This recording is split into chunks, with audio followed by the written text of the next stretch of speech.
Okay, so good morning to everyone. So for today, we will be discussing about material self. Okay, so from previous discussion, na-discuss natin about ng point of view ni William James about his theory of the self. Okay, so where James theorized that the component of the self, which he divided into two categories, the me and the I, right? So for him, yung me daw is the separate individual a person refers to when talking about their personal experiences.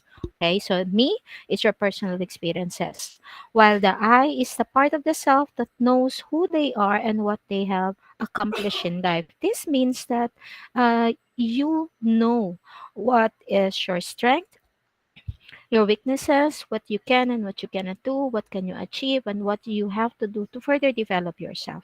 And that is the I part of the self. Okay? So, according then to William James, for him, material self is consist of what belongs to a person and where he belongs to. Okay? So, kung ano daw yung pag-aari mo, may it be your clothes, the shoes, the bags, or the house, the car, or even your family, your friends, your circle of friends, o kung saan ka man nakagrupong organisasyon. That is part of your material self. Okay? Kasi sabi nga, it is consists of what belongs to you and who you belong to. So, ganon. Ganon ang material self. Okay? So, please watch this video. Okay? So, at least we're going to have an introduction of um, what really is the material self. Okay? So, um, please stand by.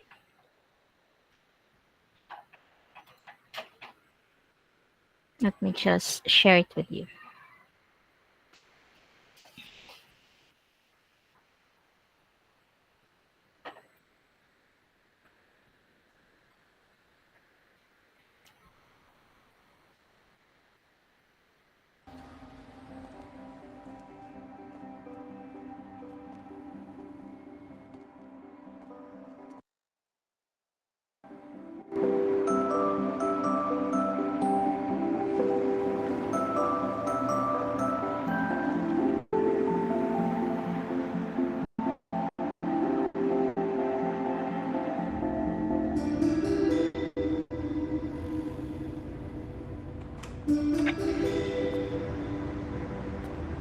Can you hear it, guys? Yes, ma'am.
Join Lazada's 11/11 biggest super show of the year. So, okay, so in that particular video, okay, so we can say that yung bata doon, babae doon sa particular video na yon. Teka muna. Stop sharing na muna tayo. Okay, dun sa particular video na yon, it's that he is doing everything, no? I mean, para to customize or to refashion herself in order to fit in and in order to express herself, no? And however, nagawa nga niya, idol na si Tino Donna, nagawa niya yung, ay, nabiyahin yung kanyang pananamit, no? However, nung nawala yung Walkman niya, mas lalo nalungkot siya. Why? Kasi yung Walkman niya, it's part of her possession, no? So, it is part of who she is. Kaya, nalungkot siya. So, the same thing with us. Kapag meron tayong mga possession na nawawala, na affected pa tayo. For some reason, affected tayo ng husto, no? Kaya, tanggapin mo sana natin o hindi, okay, itong mga possession na meron tayo ay nagiging parte of who we are. Okay? So, sabi nga, stressing on William James' definition of the material self. So, people had a material self, and a man's self is the sum total of all that he called his, and this may comprise of his body, the family, reputation, his clothes, of which he becomes more deeply affected because of the attachment we have or he have invested within this things. Okay, so it is in these things that we are deeply affected because of our investment of the self.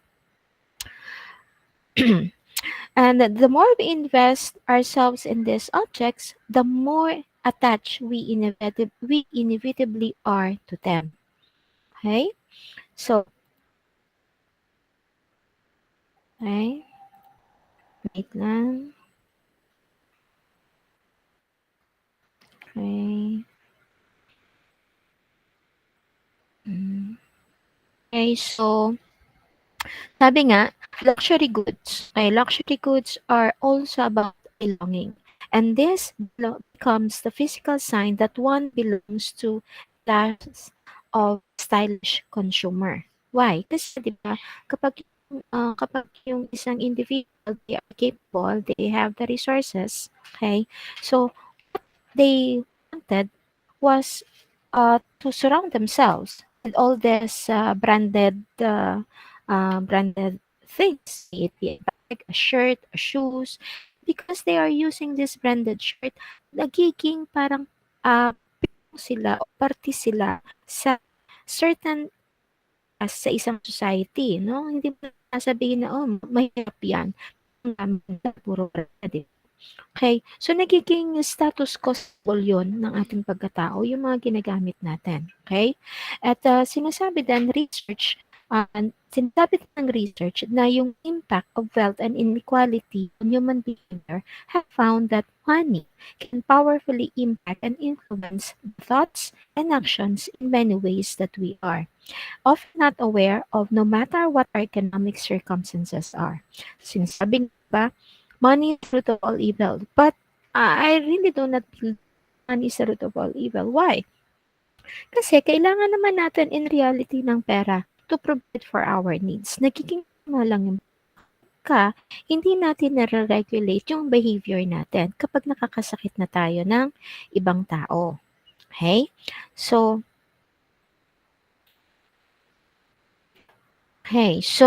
research named Curtis found that cash, can have a serious bearing in the way a person views himself. Okay, so these are evident on the idea that money truly can change people. Totoo naman yun, money can change people. But since we are rational being, we have the capacity to think for ourselves, we have the capacity to decide for ourselves because of our free will, kailangan wag tayong lose sight. No? Should not be lose sight of the authentic part of ourselves. Na ang pera ay isang parang instrumento o resources na meron tayo para mapabuti o ma-develop natin yung sarili natin. And one way for us na makatulong din sa ibang tao. Okay? Itong money na to are evident on the idea that money truly can change people. Okay? So, meron tayong tawag na social and business value. Okay? So, according to the study conducted by Heyman and Ariel, there are two motivational force in completing a task. Okay? So, meron tayong social value and monetary equivalent in completing the task. So, depende yon kung anong values mo. Depende yon kung anong importante sa'yo. Bakit mo pinupush yung sarili mo to complete a certain task? Okay? To complete a certain work. Why? Bakit mo siya ginagawa? Is it because gusto mo siyang gawin? Even if wala siyang kapalit na monetary reward, or ginagawa mo siya at gusto mo siyang tapusin kasi at the end of that, meron kang inaasahan na reward. Okay? Kaya meron tayong sinasabing social value and monetary value. Okay. So, okay, so it's by recognizing the social value of the given task, the person sees it as the worthy investment of his time and he views it as his social responsibility. And by doing so, it makes him feel happy. Okay? Kahit na walang reward at the end of any task, you still feel this happiness within you kasi nagawa mo, natapos mo, o kasi nakatulong ka. Okay? And that is the social value. Okay? However, when money offered as the motivation, then people start thinking less of the social value aspect and focus more on the business value, where money becomes the driving force to take action. Okay? Kapag na-concentrate na daw sa monetary equivalent o sa monetary reward yung mindset natin, nakakalimutan na natin yung social value na ginagawa natin. O nakakalimutan natin yung importansya o yung impact o yung mabuting na idudulot nito sa ibang tao.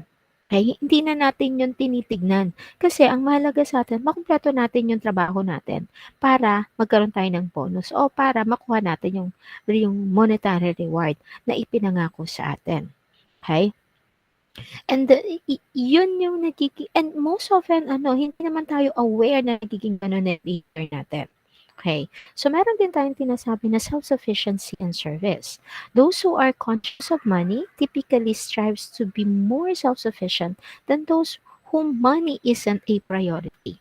So, totoo din naman yun. Kapag ikaw hindi ka nangangailangan ng pera, you take time in completing the task. Okay? So, chill ka lang, di ba? O, walang pressure, walang stress. Kasi, matapos sa hindi, you don't care. Kasi, di ba, you're not doing it for money. Right? So, ikaw, you are enjoying the journey, you're enjoying the action, you're enjoying the behavior because, okay? So, because, mas gusto mo na mas maging makabuluhan yung ginagawa mo. Okay. However, kapag money becomes your motivational force, gusto mo matapos siya as fast as possible. Why? Kasi pag natapos mo na itong task na to, mas mabilis mo makukuha yung monetary reward. At magkakaroon ka ng mas maraming chances na makagawa ulit ng isang task at makumita ulit by completing the task. Okay, so kaya sinasabi when money becomes a motivating factor, nagiging mas efficient daw ang tao. Okay? So, pag sinabi naman nating self-view, okay, so self-view naman, the amount an individual earns could have an effect on how he views himself and others. It is said that the wealthiest people are those with deepest sense of class essentialism. So, ano yung class essentialism? It is the idea that differences between social class status in society depends upon identity and genetics, viewing that they are entitled to wealth based upon their personal statuses and action rather than circumstances. So, ibig sabihin lang nito, ang tingin nila sa sarili nila, they are entitled to wealth because ipinanganak na sila sa isang mayaman na pamilya. So, hindi naman sila kailangang magbanat ng buto, magpakahirap, magpaalitan, magtrabaho ng 24 hours kasi mayaman na sila. Okay? Kaya sinasabi nila, no, being rich is in my genes, parang ganon. So it is part of my identity and it is part of my genes, part of my genetics. Okay? However, poor people tend to believe that social class was not related to genes and that essentially anyone can be rich and anyone can be poor. Yun naman yung point of view ng mga mahihirap o yung hindi ipinanganak sa isang mayaman na pamilya. Why? Because naniniwala sila na pagka ako'y nagsumikap, kaya pag nag-aral ako mabuti, nagsumikap ako, magkakaroon ako ng chance na magiging maganda yung buhay ko eventually. Na magiging mayaman din ako in the future. Kailangan lang sipagan ko siya. Kaya hindi sila naniniwala na nasa genes daw yun. Okay? Ang pagiging mayaman. Okay? So, in contrast, rich people are likely to believe that wealth was part of their genes and identity, that they were entitled to wealth based upon their personal circumstances and action, and they also believe that more or less life is fair and people mostly get what they deserve. Okay, so yun yung point of view ng mga tao na ipinanganak na talaga na mayaman o pinanganak na belong sila sa isang mayaman na pamilya. Okay. So when we're talking about ethics naman, those who perceive themselves to be in higher class were the one who is most likely to engage in unethical behavior, particularly when a symbol of wealth was introduced. Ay, meron tayong tinatawag na self-maximization. It is a term labeled to such behavior when individual actively work towards the most benefit for himself. Parang, what is it for me? Parang ganun lagi yung kanilang mindsetting. Gagawin ko to, then, anong mapapala ko? Diba? So, what is it for me? I'll do it, but what is it for me? So, ganun yung attitude. Ganun ang ibig sabihin ng self-maximization. But sabi nga natin dito, when in terms to ethic, those who perceive to be in higher class were the one who is most likely to engage in an ethical behavior. Why? Because, ayaw nila na mawala yung power sa kanila. Ayaw nila na maging mahirap sila. Okay? Gusto nila mas maging mayaman pa sila, mayaman na sila, mas maging mayaman pa sila kasi takot sila na mabawasan ang kayamanan nila at takot silang maging mahirap. Kasi they don't know how it feels to be in that social class. Kasi nga, ipinanganak na sila ng mayaman sila. So, chances are, these are the people who will going to engage in unethical activities. Okay? They have that tendency. Okay? So, meron din tayong tinatawag na addiction. Okay? Why? Because earning money can be very addictive for some individuals that it became their sole purpose. Okay? They are wealth searchers life. Okay? Why? Addiction. Kasi ikaw, kapag halimbawa, naranasan mo na ang magandang buhay, nagkaroon ka ng trabaho, nagkaroon ka ng resources, nagkaroon ka ng pera to buy what you want, even if you don't need it, okay? Napupuntahan mo yung mga lugar na hindi mo napupuntahan before, nagagawa mo yung mga bagay na hindi mo na nagagawa before, okay? Because you have the resources, because of you have money. And because of that, nagkakaroon na ng addiction. Yung behavior mo, nagiging addicted ka na sa ganong lifestyle. So what you will going to do is that, sabi nga, yung self-maximization is that you will going to look at the task, completing task, looking at the monetary equivalent on it. So you are driven by money. You are being motivated by money. And that laging ang sagot mo o laging ang sinasabi mo, okay, I'll do this, but what is it for me? Yung ganun lagi yung mindset mo. Kasi nagkaroon ka na ng addiction. Ang gusto mo, laging ginagawa mo, laging merong equivalent na monetary reward. Okay, parang pag nagtatrabaho ka na, no, trabaho ko ng trabaho, dapat well compensated ako. Hindi po pwede itong pro bono o hindi pwede yung free, no? Kasi nag-i-invest ako ng talento ko, nag-i-invest ako ng time ko, tapos libre lang o hindi ako kino-compensate. So, nagiging ganun na yung mindset mo. Pati yung principles mo, nag-iiba na rin kasi nagkakaroon ka na ng addiction. So, kaya ang sinasabi to, the behavioral and process addiction. It is a compulsive behavior not motivated by dependency on the addictive substances, but rather by the process that leads to seemingly positive outcome. Okay? So, it is the process, it is the outcome of that process that makes you addicted to that kind of behavior. Kaya sinasabi behavioral or process addiction. Okay? Therefore, shaping the way we see ourselves, okay, and the role of consumer culture on the sense of self and identity. So, meron tayong tinatawag na possessions and the extended self. Okay? So, evidences of deliberate lessening of the self may manifest in several occasions or situations. So, such are, number one, so sabi niya, yung kapag ka napunta ka sa kumbento o nakulong ka o nasa hospital ka o enroll ka into a training camp kung gusto mong magpulis o magmilitar or even titira ka sa boarding school. Okay? When an individual enter this institution, the first step is to literally and systematically deprive them of all the personal possession. Ganun naman talaga, 'di ba?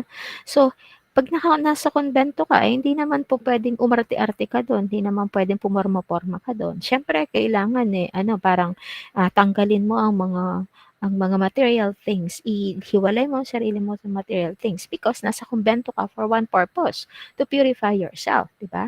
Kapag nasa ospital ka, bedridden ka, alangan naman, 'di ba?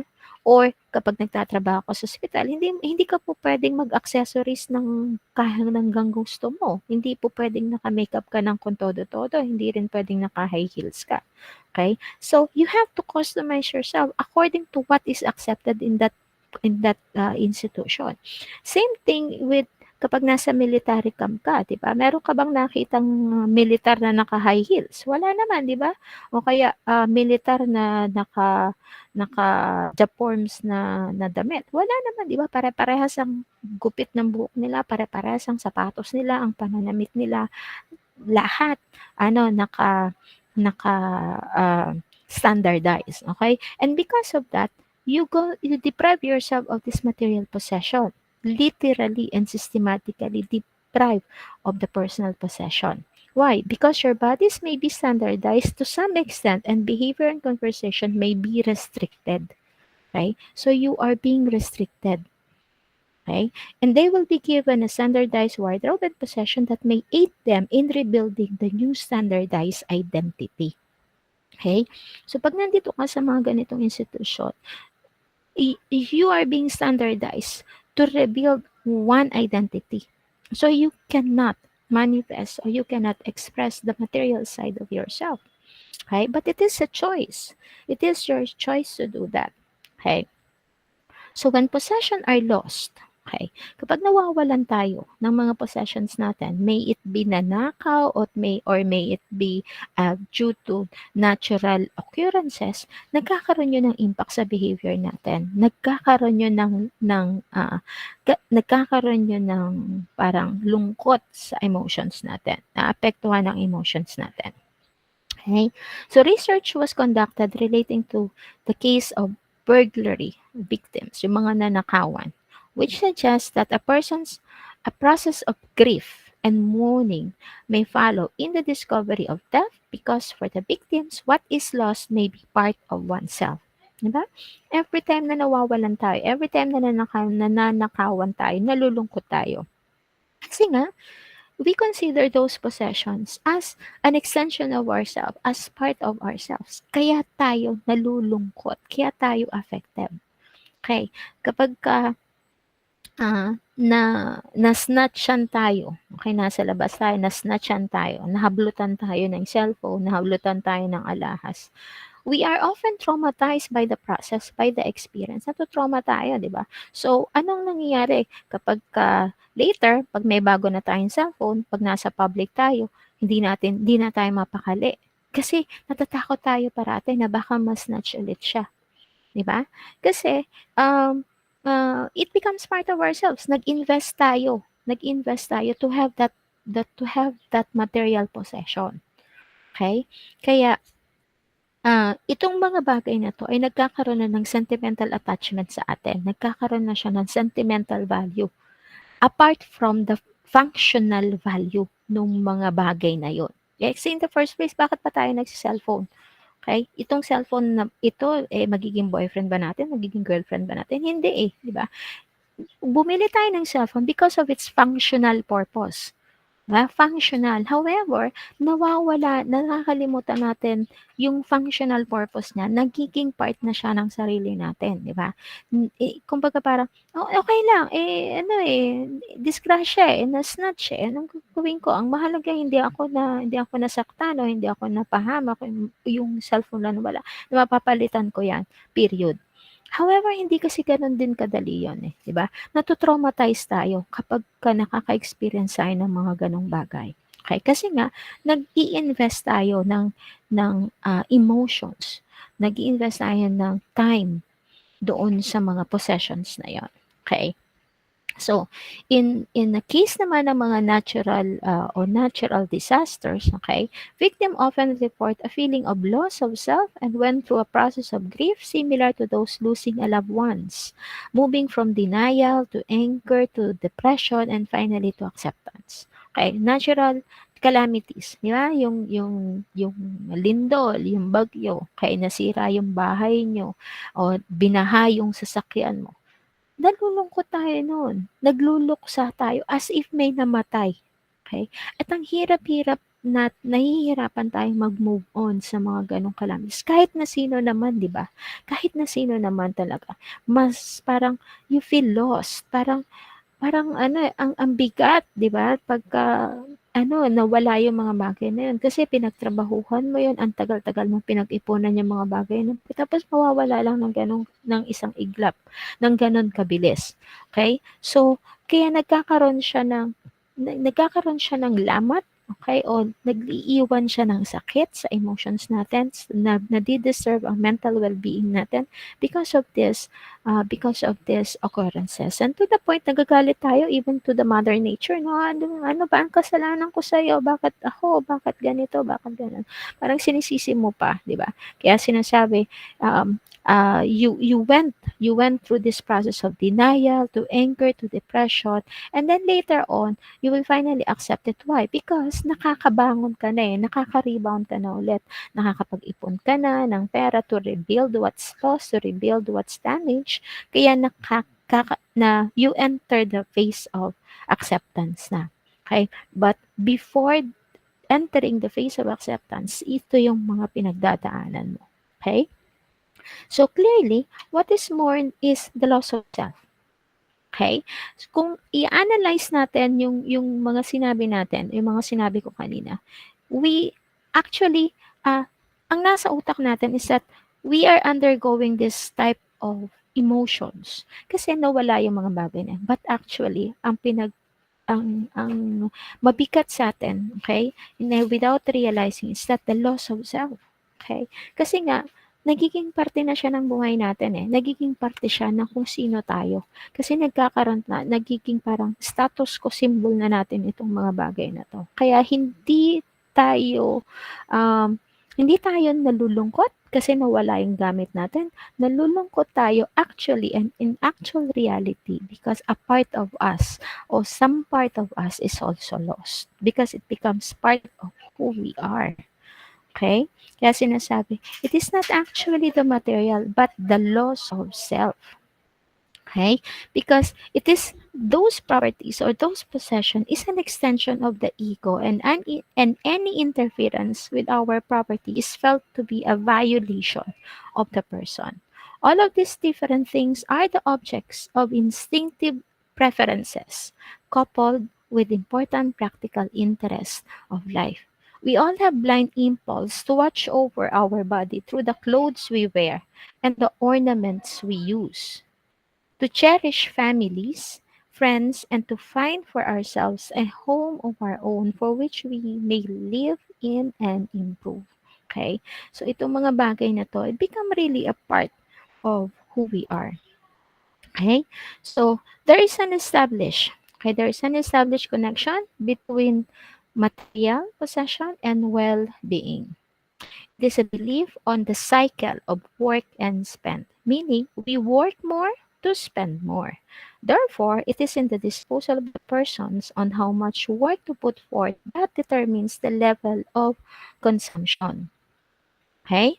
So, ito yung sinasabi na, because sabi nga natin kanina na nagiging addiction na. So, um, since nagiging addiction na, yung how much we work. Okay, how much we work will depend on how much we earn and then how much we spend. So, ang mentality mo, para mas yumaman ako, para mas magkaroon ako ng pera, para mas magkaroon ako ng budget, kailangan ako magtrabaho na magtrabaho na magtrabaho na magtrabaho. Kasi kung hindi ako magtatrabaho, wala akong sasahurin. Pag wala akong sinabi, gimmick. So, for the income earned determines the level of consumption, where an individual may choose the level of working hours and the quantity of consumption. Likewise, it is individual preferences that determines the quantity of consuming and free time, and whatever quantity is chosen must be optimal. Kaya sinasabi na wala akong wala akong time, puro ako work. I mean, dami ko pa kasing gagawin sa trabaho ko, eh, kaya wala akong time to stop, wala akong time mag-leave kasi I have to work, I have to finish this. So yun, nawawalan na ng balance, eh. Kasi nga, ang mentality mo, the more you work, the more you have the capacity to spend. Kasi mas marami yung earnings mo. Therefore, mas marami yung capacity mo to spend. Okay? So after working hard, they feel deserving of their consumer comfort and luxuries. Okay? Every time na susweldo, sasabihin mo, I deserve naman na mag-milk tea, no? Pinaghirapan ko to. Bili mo na ako ng milk tea. Okay? I deserve to buy this shoe. So, I deserve to buy this bag. Kasi pinaghirapan ko tong mga perang to, eh. Parang ganon. Kasi ini-equate mo yung happiness mo dun sa material things. Kasi sinasabi natin na the cycle of work and spend. Okay? So, okay. So, there are special cases of extended self. Okay?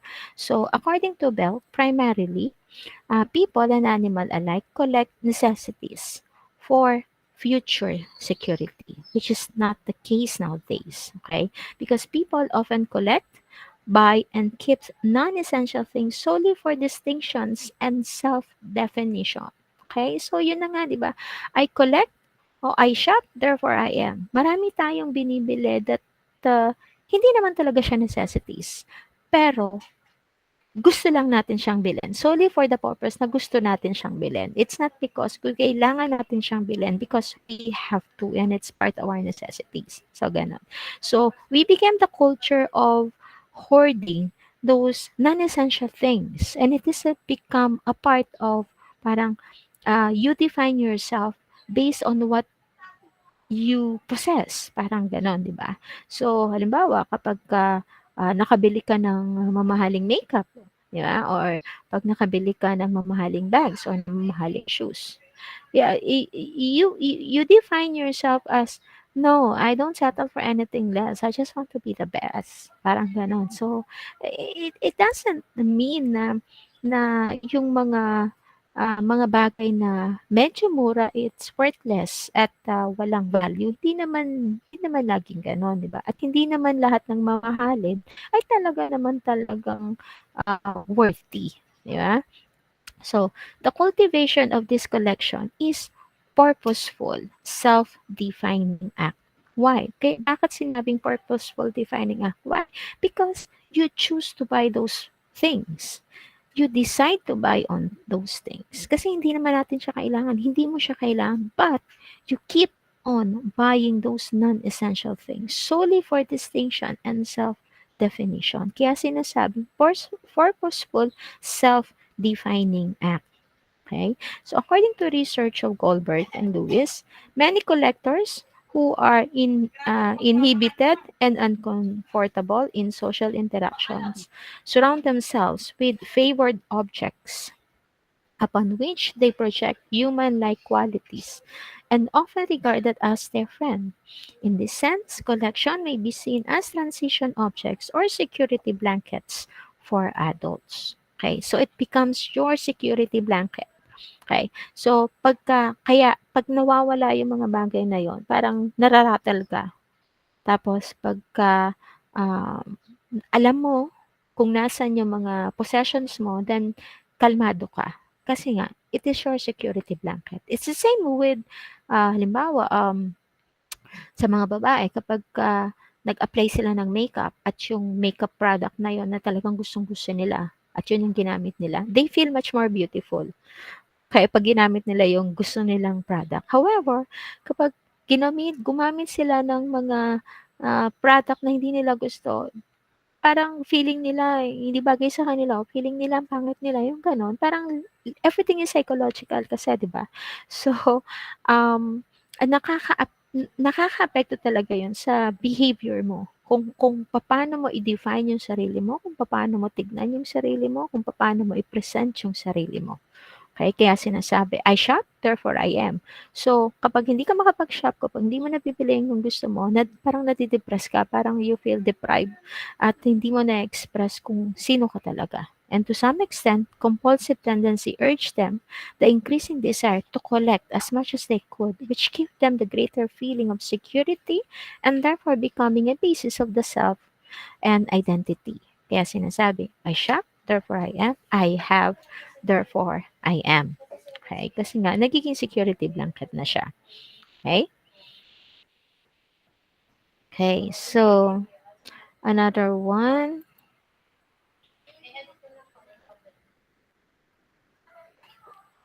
Okay. Okay, wait. Stop sharing. I'll share this.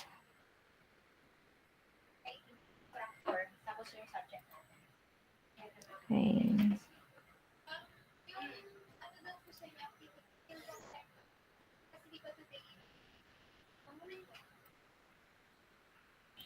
Okay.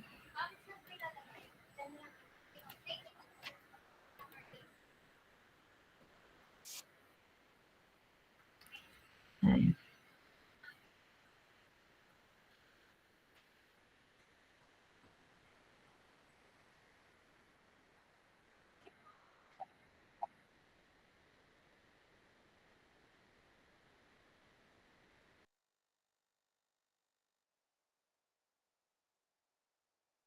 This November 10 on Laz.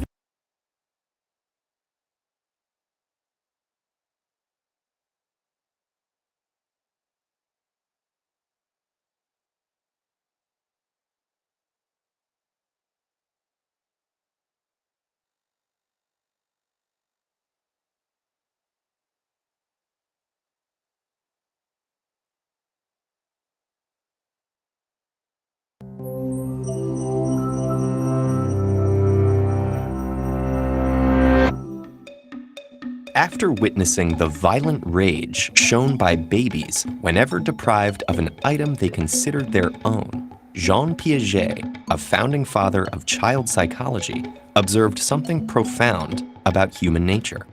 Our sense of ownership emerges incredibly early. Why are we so clingy? There's a well-established phenomenon in psychology known as the endowment effect, where we value items much more highly just as soon as we own them. In one famous demonstration, students were given a choice between a coffee mug or a Swiss chocolate bar as a reward for helping out with research. Half chose the mug and half chose the chocolate. That is, they seemed to value the two rewards similarly. Other students were given a mug first and then a surprise chance to swap it for a chocolate bar, but only 11% wanted to.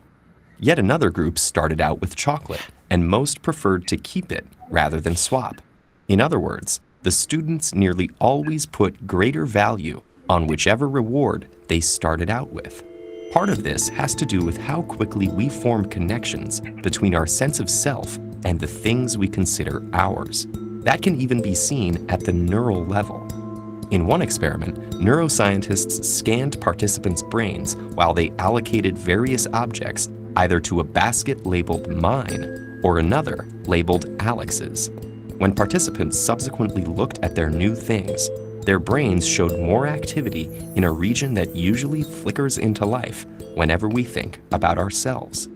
Another reason we're so fond of our possessions is that from a young age, we believe they have a unique essence. Psychologists showed us this by using an illusion to convince 3 to 6-year-olds they built a copying machine, a device that could create perfect replicas of any item. When offered a choice between their favorite toy or an apparently exact copy, the majority of the children favored the original. In fact, they were often horrified at the prospect of taking home a copy. This magical thinking about objects isn't something we grow out of. Rather, it persists into adulthood while becoming ever more elaborate. For example, consider the huge value placed on items that have been owned by celebrities. It's as if the buyers believed the objects they'd purchased were somehow imbued with the essence of their former celebrity owners. For similar reasons, many of us are reluctant to part with family heirlooms, which help us feel connected to lost loved ones. These beliefs can even alter our perception of the physical world and change our athletic abilities. Participants in a recent study were told they were using a golf putter once owned by the champion Ben Curtis. During the experiment, they perceived the hole as being about a centimeter larger than control participants using a standard putter, and they sank slightly more putts. Although feelings of ownership emerge early in life, culture also plays a part. For example, it was recently discovered that Hadza people of northern Tanzania, who are isolated from modern culture, don't exhibit the endowment effect. That's possibly because they live in an egalitarian society where almost everything is shared. At the other extreme, sometimes our attachment to our things can go too far. Part of the cause of hoarding disorder is an exaggerated sense of responsibility and protectiveness toward one's belongings. That's why people with this condition find it so difficult to throw anything away. What remains to be seen today is how the nature of our relationship with our possessions will change with the rise of digital technologies. Many have forecast the demise of physical books and music, but for now at least, this seems premature. Perhaps there will always be something uniquely satisfying about holding an object in our hands and calling it our own.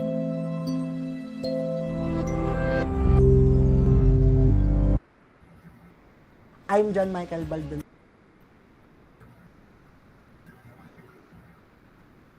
Okay.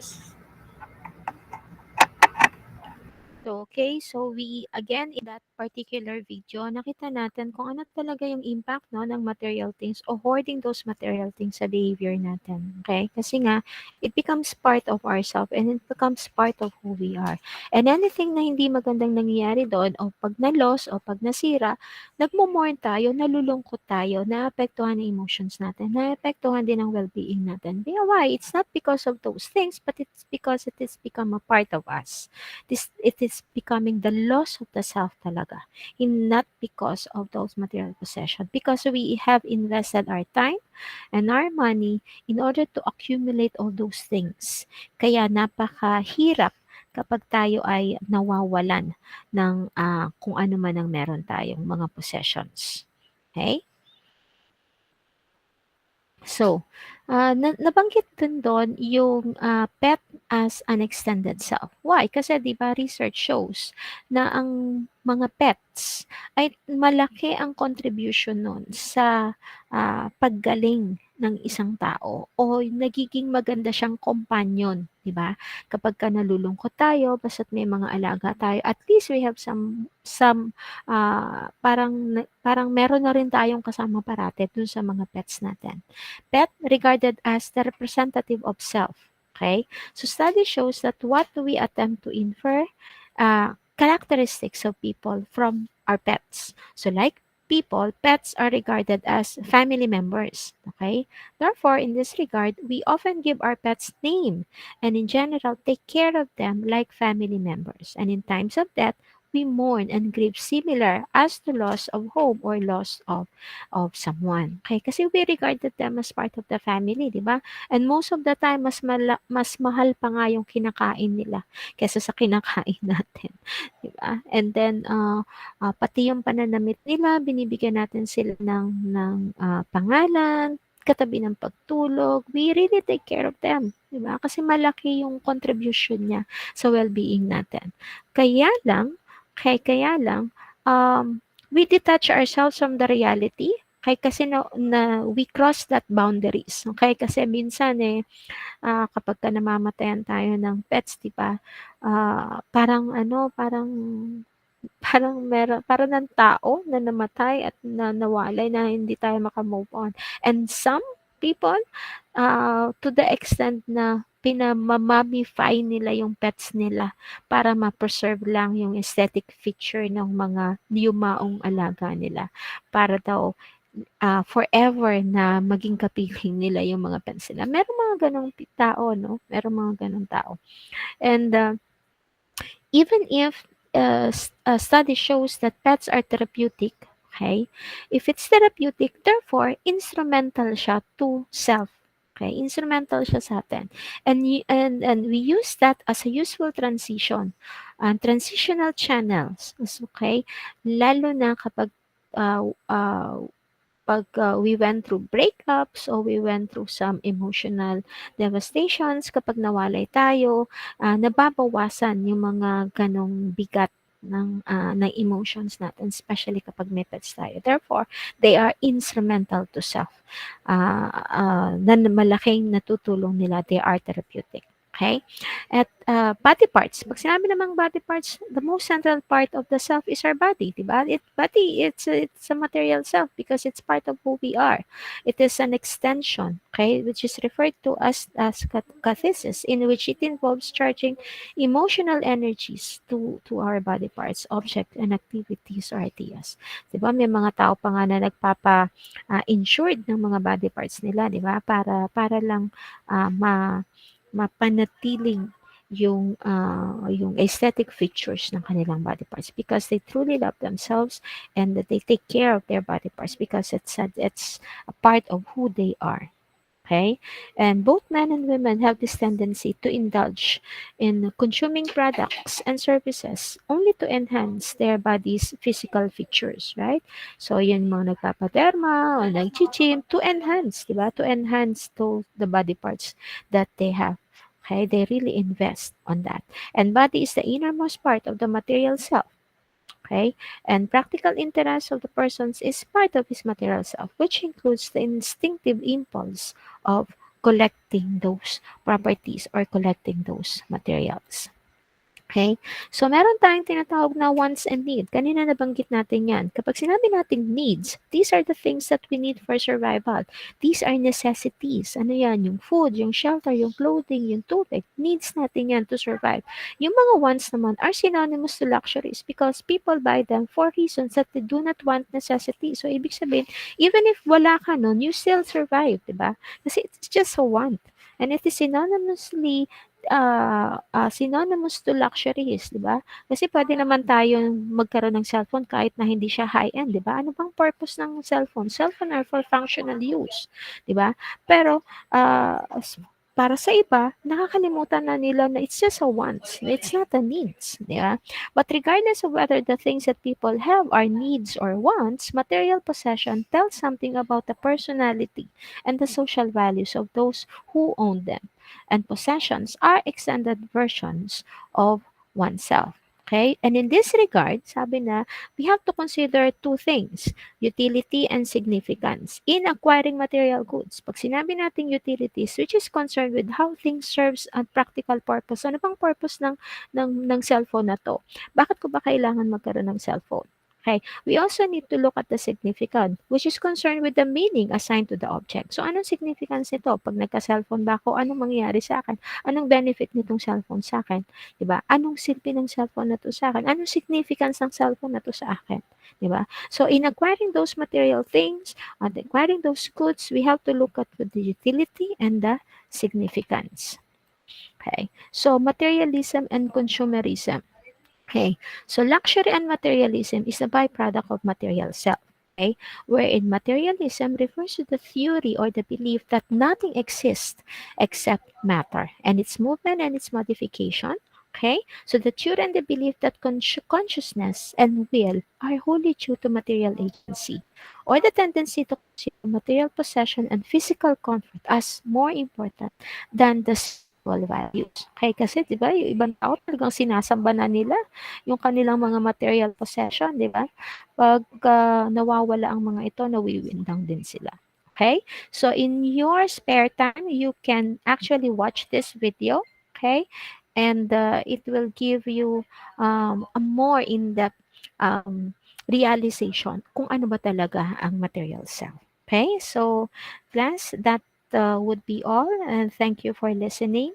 And the next topic will be discussed next meeting. Okay.